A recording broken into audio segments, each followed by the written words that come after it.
enjoy life 1 mile at a time.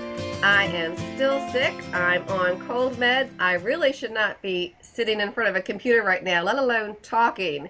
But that's okay. I have my awesome co-vloggers here today, and Jackie is going to be doing all the heavy lifting in this episode because she is going to be talking about her Orange Theory fitness challenge that she has been doing for the past month and a half. But first, let me go ahead and introduce Rob. Hello, Hi, Rob. how you doing? And we have Jackie. Hi. Megan is at on weekend Goofy Challenge, so she could not join us. But we're looking forward to getting her back, where she will be giving a full report about Marathon Weekend and the Castaway Key 5K that she did last weekend, our little globe trotter. But first, as we talked about in our previous video about our fitness goals and new things that we were trying, Jackie, you started a very big new thing called Orange Theory Fitness, and I have to admit that I never even heard of it before you mentioned it. Rob, have you ever heard of it before? I've heard of it. There's a couple studios that have opened up in this area, but didn't really understand what it is until Jackie told us. So, Yeah. why don't you kind of set the stage, Jackie? How did you get involved with this, and what made you want to do it? So early December with the holidays coming and no race in sight, I usually gain a few pounds and I was kind of getting up there to begin with. So I decided after seeing a Facebook post from a friend of mine to try doing Orange Theory Fitness. They're nationwide, but there's only 2 locations here in the Buffalo area, so I don't think it's a huge thing. So anyways, I've been going there for a month. I've been seeing what I feel is a great result so far. And so for New Year's, that's kind of something new that I'm doing to get me through the non-running season. Because to go out there in the snow, unless I have a race to train for, it's just not something I feel like doing right now. So this was to kind of get me through winter. I said I was going to do 1 month, but I did just sign up for my second. So, Jackie, why don't you kind of talk about what Orange Theory is? So basically, I had no idea at all what Orange Theory was. So they do offer a free class, I think everywhere. So I'm like, I'm going to go try the free class. And it is basically the best way I can describe it is it's like an interval intense workout broken up into 3 different portions, being the treadmill, the rowing machine, and the floor. One thing they told me first thing when I went in, the rowing machine is an exercise that burns the 3rd most calories besides swimming and cross-country skiing. So who knew? I never a rowing machine. I didn't know that. Wow. Yeah. So, and it uses your full body. So they do a lot with that.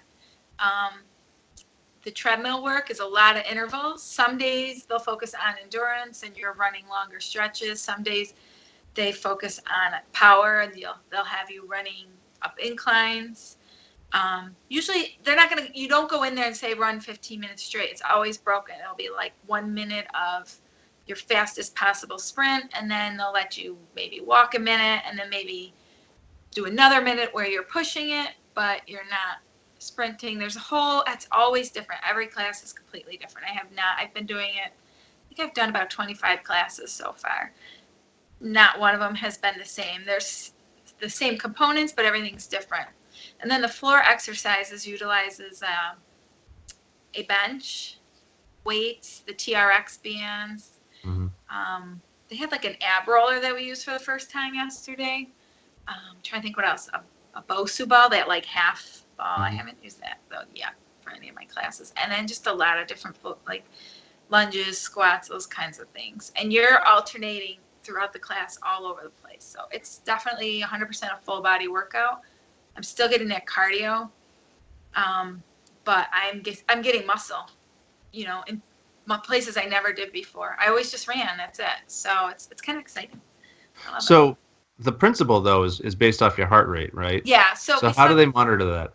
The Orange Theory Fitness really focuses on your heart rate, and they want you to get in what they call the orange zone. So if you look even on most Garmin, they'll have the different zones of your heart rate, which is I think blue, which is resting, green, which is probably what they would call your base pace, and that's where you're running. You can carry on a conversation for about a half hour. Then they have your push pace, and then you're all out. So they want you to get in that orange level. When you're in the orange level, that is the heart rate, sorry, I'm messing this up. That's the part where you want to be at to burn fat. That's your fat burning zone. So, and I have heard that before. I don't know if you guys ever have with any other kinds of fitness where you want to get in a certain heart rate. So what they do is they have wrist monitors or chest monitors that you wear during the class.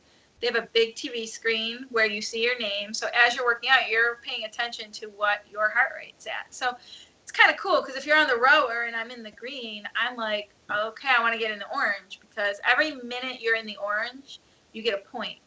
But at the end, they're called splat points. So then at the end of the class, you can see how many splat points you got. That's how many minutes you were in that orange zone. And the more splat points you have, the more calories the more afterburn you're going to get. They're really big on the afterburn, and so that's the 24 to 36 hours after your class. So they want you to get at least 12 points a class. And I usually get around 25 to 30. So. Oh, wow. That's awesome. Yeah. So it's cool. And then the red zone's like where you're out of breath, and that's actually, you don't necessarily want to be, you still get points when you're in the red zone, but that's not really where you want to be at. You kind of want to, because that's where I'm at when I'm like sprinting as fast as I can. And it's crazy to see the improvement I've gotten already. Like when I started on the treadmill, my push pace, which is like pushing it, would maybe be 5.6. My all out was maybe a 6.0, 6.2. And today, after a month, my push pace is now the 6.2. Does that make sense? And my all out is 7.1, 7.2 on a treadmill, which I've never, ever been able to run that fast. So I have posted on Facebook groups, has anyone else done that? And so many people have said it's actually helped with their running and with their speed. So I'm really excited to see once I get back out there, how it's affected me in that sense. And have you done any runs? I haven't gone and just done a basic run since I've started this, just because the weather. I'm just curious to see how your pace increases. I know I'm kind of like I want to, but at the same time it's like so cold. I should just take like the next day we get that's semi-decent and get out there and run and see how I feel. Mm-hmm. But I mean, I feel like I'm just getting leaner. I could totally see it. Just in myself, in my leg muscles. I mean, before I only ran, so I was soft everywhere else. My arms, my tummy's basic, but bless you. Thank you. Sorry. But I'm seeing it like in my legs. I tried on some shorts from the summertime, and they're totally loose, like all around the thighs, where the shorts are. And so I'm, obviously you want to look better, but I'm feeling stronger, and it's I don't know, for me, I'm really excited about it. I've never had like an exercise regimen. Like I realize I'd go to the gym and I'd be on the elliptical and I'd be watching The View and looking at my calories going, okay, I burned 450 calories, 500, I can go home. And I realize now I wasn't putting myself in that heart rate zone. That's probably why I never lost weight. I mean, I trained for a marathon and I didn't lose any weight. Not even just weight, like I looked the same. My body really wasn't getting any leaner because I was just probably at that comfortable pace. As soon as I'd get uncomfortable, I'd slow it down. Mm-hmm. And a lot of times in the class, they'll say, get comfortable with being uncomfortable, which when they say it, they don't mean where you're like about to pass out, but they mean where you're sweating, where you're pushing it, you're giving it more. I've never done anything like it. So I really, really recommend it.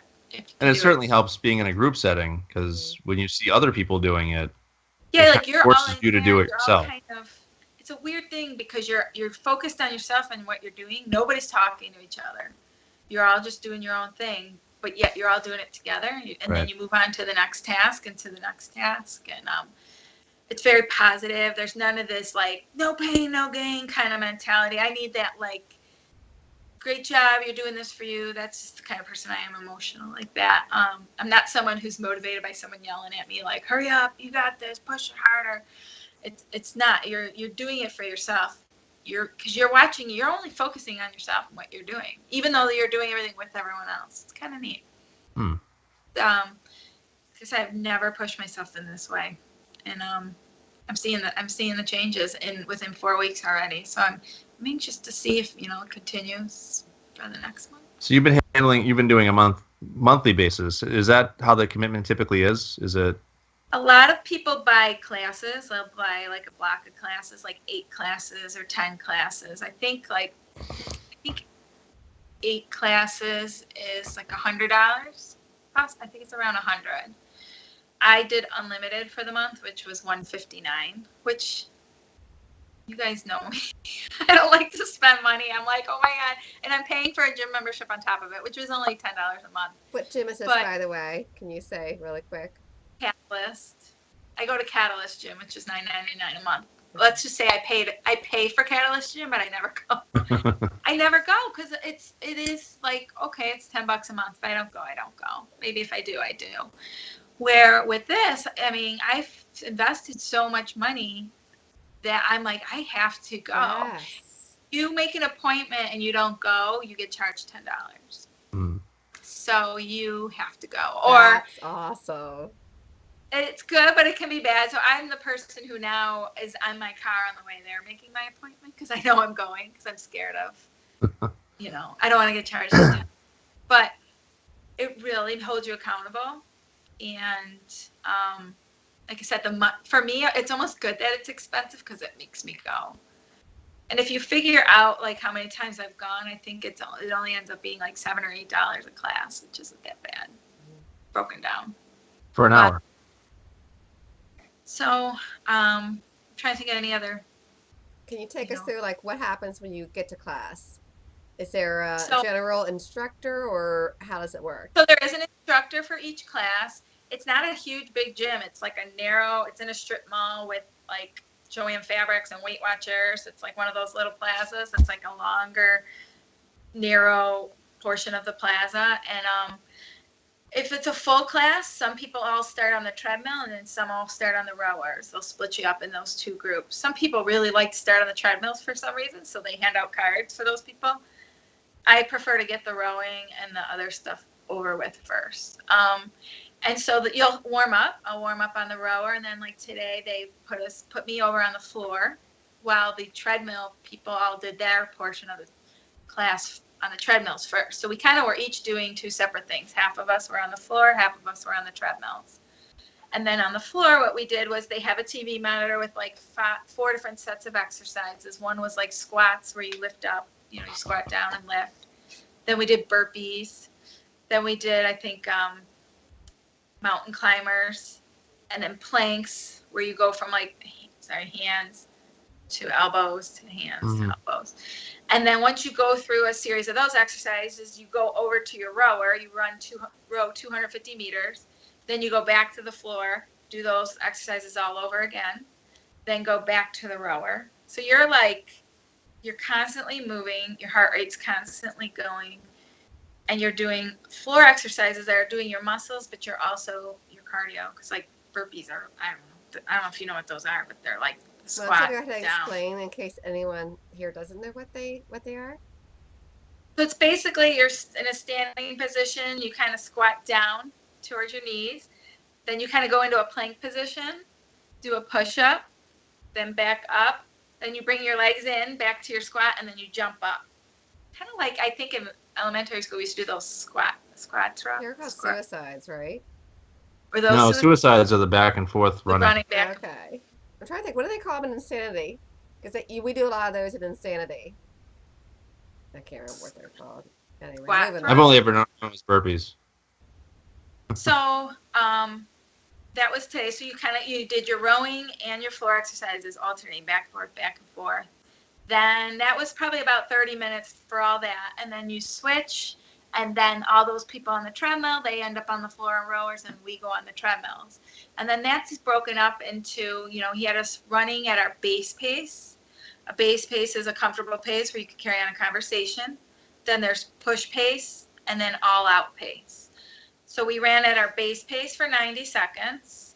Then he had us run at a push pace for a minute and then all out for a minute. Which doesn't sound like a lot, but when you're sprinting for a minute straight, you're like, oh my gosh. Yeah, and then when that's done, then he has you walk for a minute. So it started with that, and then it went to base pace for 45 seconds, push pace for 45, all out for 45. Kind of, so it breaks it all up.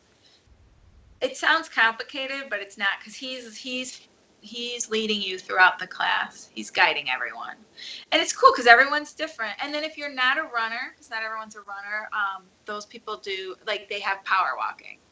So he'll give you a level, like, power, while we're doing our push pace, he'll tell the power walkers go to 8% incline. Power walkers are a lot of inclines versus, flat surface. Well, I was going to ask about that because I noticed that's the thing that kind of stuck out to me on the workout you posted was the inclines, because I was like, holy crap, like a 6% incline for a minute. Yeah.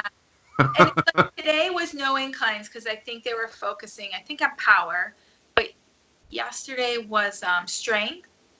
And so on your treadmill portion of it, they actually had us doing inclines, like a minute at like 6%. Yeah. At your push pace. Well, I can't do 6.0 at a 6% incline. All I could picture was Rocky IV when Drago's on the treadmill and they're just raising it straight up. Once they do the inclines, I'm done. Like, I realized that is one area I need work, is running on hills.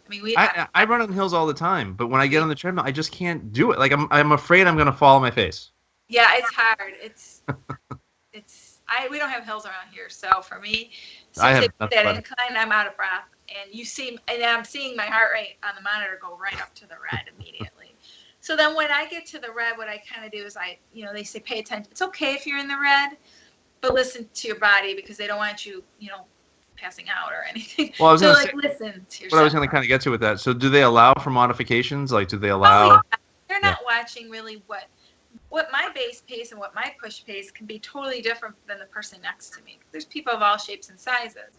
Someone's push pace could just be a really speedy walk. Mine's getting faster and faster, but if you're tired and you got to walk, you just walk. They don't yell, or they're not like, you should be running, people. Like, I like that, because especially right now, there's a whole bunch of new people joining, and some people are just trying to get through the class. Right. My cousin Shannon did it tonight, and she was like, holy crap, this is hard. Like, I kept telling her it's hard. It's hard. It's the hardest thing. And it doesn't really get easier, because it shouldn't get easier, because if it's getting easier, you need to bump it up. You need to increase your weights. You need to increase your speed. You need to increase your incline. So, but you get used to it in the sense of what the workout entails. So it's really a full body workout. So how often are you going, Jackey? I'm going probably 4 to 5 times a week, probably 5 times a week, because I need to get my money's worth. Like, the people who get the package of like 8, they tend to go like twice a week, so that'll last them a month. So it's like $100 a month. But because I'm, trying to get my money's worth, now I have the challenge within myself. I want to see what I can do, So I am definitely going more. And now I'm getting to the point where I got to be careful, because I don't mind going. I'm getting used to it, but I don't want to get hurt. So you got to watch. So how long do you plan on continuing this? Well, I was like, we're going to do 1 month, and that's it. And now I just signed up for 2. I would say once the weather breaks a little, I don't see myself doing this all summer. Maybe sticking to 2 classes a week through the summer.